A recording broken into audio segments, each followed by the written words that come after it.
नमस्कार, आज की बात में आपका स्वागत है। आज पार्लियामेंट में एक बार फिर इलेक्शन कमीशन पर सवाल उठे। राहुल गांधी ने एक बार फिर सरकार पर वोट चोरी का आरोप लगाया। एक बार फिर नरेंद्र मोदी और अमित शाह पर संवैधानिक संस्थाओं पर कब्जा करने का इल्जाम लगाया। पर बीजेपी की तरफ से निशिकांत दुबे ने राहुल को करारा जवाब दिया, उनके एक एक आरोप की हवा निकाल दी। राहुल गांधी पूरी तैयारी के साथ आए थे। पार्लियामेंट में आज टी शर्ट के बजाय खादी का कुर्ता पजामा पहनकर पहुंचे। पहले खादी पर एक लंबा लेक्चर दिया और फिर अपने सारे पुराने आरोप दोहराए, लेकिन एक भी नई बात नहीं कही। सारी बातें पुरानी थी। राहुल ने कहा कि सरकार हर संस्था पर कब्जा कर रही है।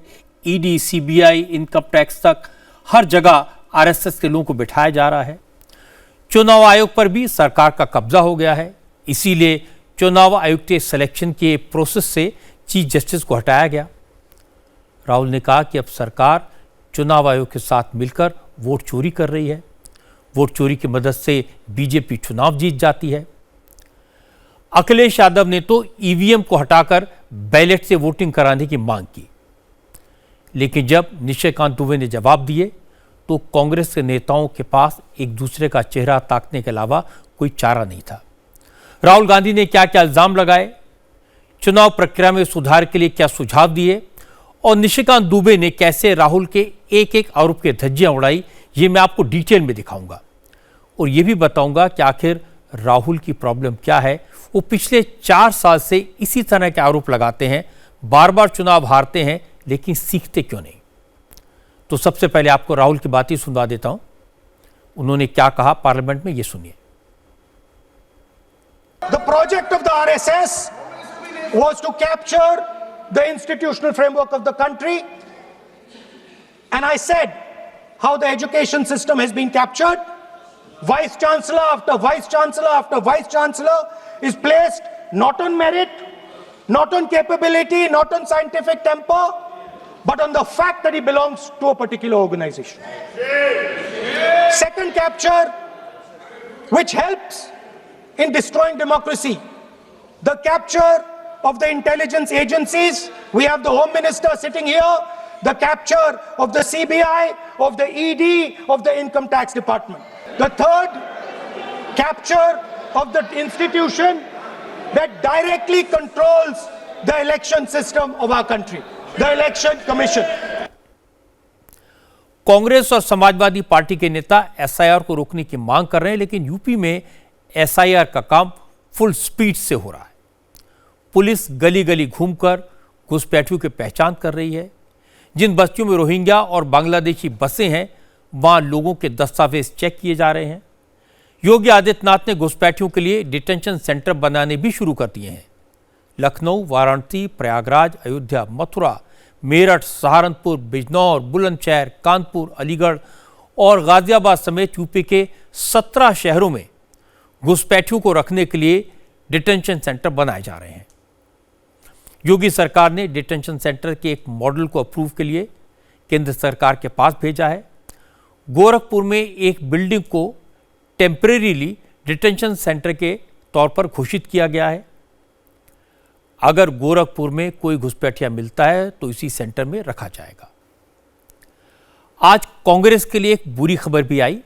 सोनिया गांधी को दिल्ली की कोर्ट ने नोटिस इशू किया। सोनिया गांधी 1983 में भारत की नागरिक बनी, लेकिन वोटर लिस्ट में उनका नाम 1980 में ही जोड़ दिया गया था। इसको लेकर कोर्ट में केस फाइल किया गया था, जिस पर अदालत ने आज सोनिया गांधी से जवाब मांगा। नोट करने वाली बात है कि आज सोनिया गांधी का बर्थडे है। आज सोनिया गांधी पार्लियामेंट पहुंची थी। संसद में इंडिया अलायंस के सांसदों ने सोनिया गांधी का बर्थडे सेलिब्रेट किया।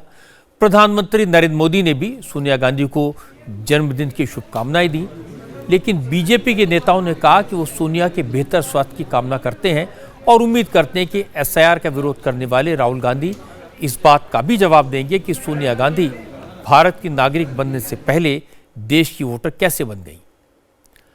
हालांकि आज सोनिया गांधी किसी मुद्दे पर कुछ नहीं बोली। जब पार्लियामेंट से बाहर निकल रही थी तो वंदे मातरम और जय हिंद कहकर निकल गई। For the country, you have any message? Vande Mataram और जय वंदे मातरम और जय। सोनिया गांधी समेत कांग्रेस के सारे नेता आजकल वंदे मातरम का नारा लगा रहे हैं, लेकिन मुस्लिम नेताओं ने साफ साफ कह दिया है कि वो वंदे मातरम नहीं कहेंगे क्योंकि उनका मजहब इसकी इजाज़त नहीं देता। जमीयत उलमाए हिंद के मौलाना अरशद मदनी ने कहा कि अगर कोई वंदे मातरम गाता है तो मुसलमानों को इस पर कोई आपत्ति नहीं है, लेकिन मुसलमान सिर्फ अल्लाह की इबादत करता है और अपनी इबादत में अल्लाह के सिवा किसी दूसरे को शामिल नहीं कर सकता। मौलाना मदनी ने कहा कि वंदे मातरम का मतलब है माँ मैं तेरी पूजा करता हूँ, लेकिन मुसलमान अल्लाह के सिवाय किसी की इबादत नहीं करता। आज एक और इंटरेस्टिंग खबर आई।